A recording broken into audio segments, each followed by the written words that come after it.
Hey, Steve here. Thank you so much for joining me. Today what we're going to be doing for Monday Guitar Motivation is we're going to be talking about triads and how someone like Randy Rhoads would use them in their playing. Hey, Michael. Hey, Paul. Good morning. Stanlin is here. Very cool, from Australia. Carl is here, of course. Awesome. Thank you so much for joining me, everybody. Kevin is here. Roger is here. Good morning to you, Roger. So yes, I am live. It is Monday morning. And Michael Bay is here. How you doing, Michael? Thank you so much, everybody, for being here. This is great. So we already have a lot of people on here. Good morning. Good morning, Mike. Good morning, Ronald. Strung Out Six String is here. Chris is here. How you doing? So awesome that you're all here. So what we're going to be doing today is we're going to be looking at, Austin Mullaney from Moorhead. How you doing, Austin? Facebook, Las Vegas. Ryan is here. Jeremiah is here. Awesome. Thank you, Vince, Jay. Awesome. Thank you so much, everybody, for being here. Let's go ahead and get started. So basically what we're going to do is, we've seen things where I remember being a kid and watching right? You know what I'm talking about with Randy Rhoads, and thinking that was so cool how this, thing is in the key of F sharp, and he's doing this thing. And it took me a while to realize that there's logic behind it. Instead of just jamming, there's actually a thing happening there. And that's why I thought it'd be fun to talk about for this week's Monday Guitar Motivation, is maybe to let you see a little more insight into this if you never really thought about it before and how this works. And so let's take a look at the chord progression first of all to start. Hey, everybody. Thank you so much for being here. Hey, Josh. Hey, Chris. David is here from San Diego. Thank you. Christopher is here. Tom is here. Thank you so much, everybody. So let's take a look at the little chord progression for the Crazy Train solo here that goes. So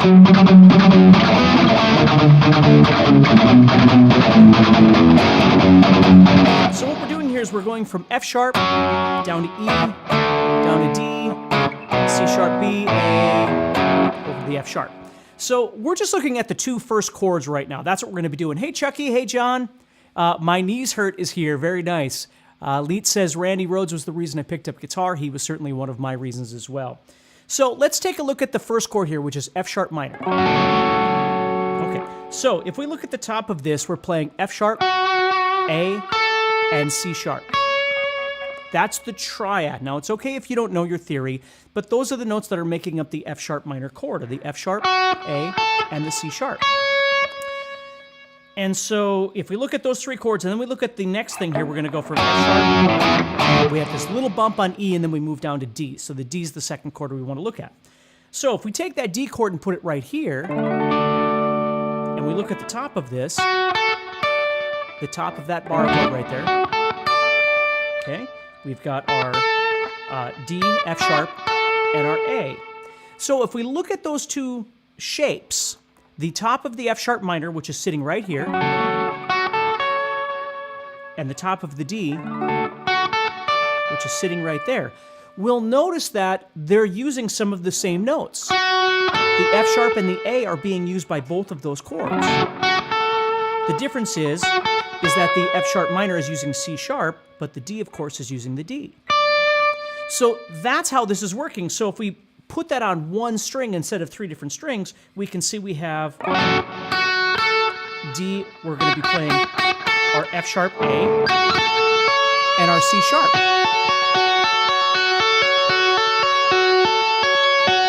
And when the D comes up, then we're still going to be using that F sharp and that A, but we need a D, so we move up. So that's how that works. So if you think about it, as we're playing here, if you were to see a chord, and I want to show you the realism behind this, so this is something that you can use, okay? So as I'm playing this F sharp minor, and I see the D chord sitting right here, okay? What I can do is off that fifth string bar chord, I can visualize the F sharp and the A, so I'm really visualizing off of this middle finger note here, which is the minor third. And if it does go from, or if you write something, if you like to write songs, and you go to this chord, you're going to bump up just that one note. So we have... Now again, the technique behind this, we're not going to spend the time talking about today, because it's really the triads that I want you to get, but... So let's say we were doing that in a different key. Let's say we were doing that over here in D minor, going to B flat. Okay, so if we were doing that, no worries, Jeff. I'm glad you're here, bud. Cassandra is here. Very cool. Thank you so much for being here, Cassandra.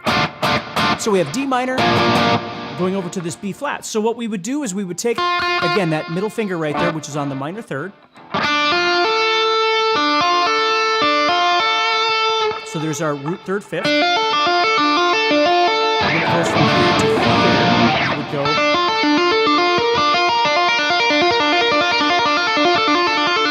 And you would bump that note out, okay? So if you remember that, that would be a really easy way for you to try and implement this into your own playing in whatever capacity you choose to, okay? Kind of a cool thing.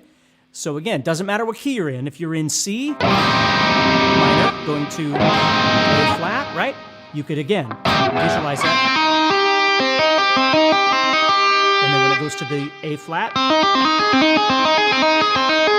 you would move that up, okay? So that's number one that I want you to work at this week, is just exploring that. Just work on what I'm showing you, but then change it to another key and see if you can find that and see if it's something that you can actually implement into your playing. But I want to show you another one, okay? If we look at Mr. Crowley here and we look at the chord progression going D minor to G minor, C major, F major, okay? So now what we're doing is he's playing this.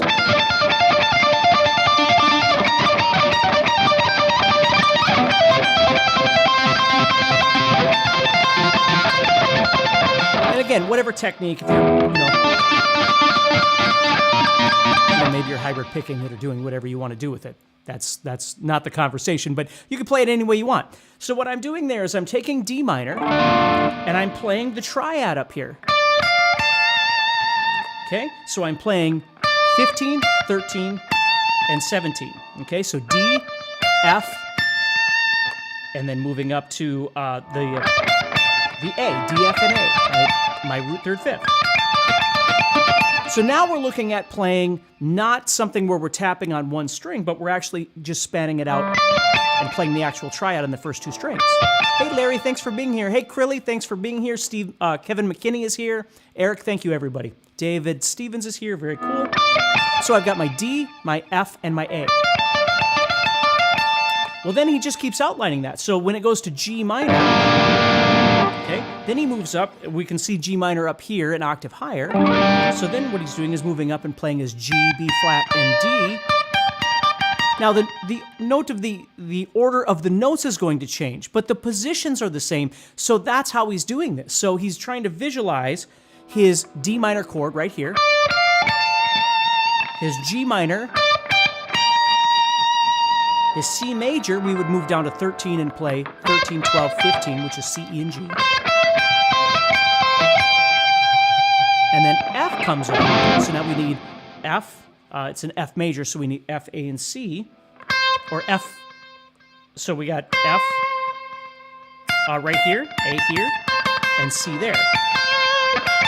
So again, it's inverted, right? It's an inversion, but the notes are still there. So he's just trying to make a shape that he can play over and over and over with each one of these chords using the same technique that he's playing on those same two strings. So we have D minor, G minor, C major, and then F major. And what's really cool is it ends with this melody that it began with. Now, one of the notes is different, but these two notes are the same. So it's like a round robin where he comes back around melodically.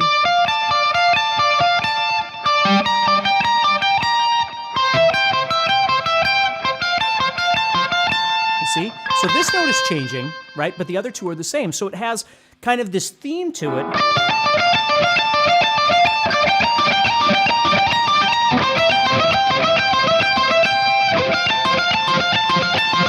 Okay? So if that makes sense, that's what I want you to start thinking about a little bit, is how you could approach this. Again, there's a million ways that you could explore this on the fretboard, but always remember that you're not as far away from the next chord in your progression as you might think you are. Like as guitar players, we get used to always thinking, we have to move up positions because the guitar chords are moving. And maybe we do, but if we were going from, F to B or B minor or something like that, even though it might seem like it's a long distance on the 6th string, if we were playing 6-string bar chords, chances are we could find a way of being able to play it where we wouldn't have to move the position at all, or if we did have to move, it would be minimal. We wouldn't have to move very far. So that's what I want you to be thinking about this week, is just some things like that that you could apply to your playing, all right? So George Sember is here, Dan is here, thank you everybody. Nicholas is here, Nicholas Hellstrom. Roger Owens is here, James Owings is here, Ronald Collins is here. Thank you everybody so much for being here. Stay positive, keep practicing, and remember, if you're looking for any guitar lesson content, head over to guitarzoom.com and check out our all-access membership. So take care. Thank you so much, everybody, for taking time out. And remember, you're going to be able to watch this again on whatever platform you're on. You can just watch it later when you're not at work or school or whatever it is you have going on, all right? Thank you, Chris. Thank you, Corey. Thank you, everybody, for being here. I sure do appreciate that, all right? Hey, wait. Mikkel says, my life is a little down. Mikkel, I want you to make yourself feel better, buddy, okay? Do what you need to do to get yourself back up. Life is too short, all right? So I need you to try and stay as positive as you can, buddy, okay? All right, take care.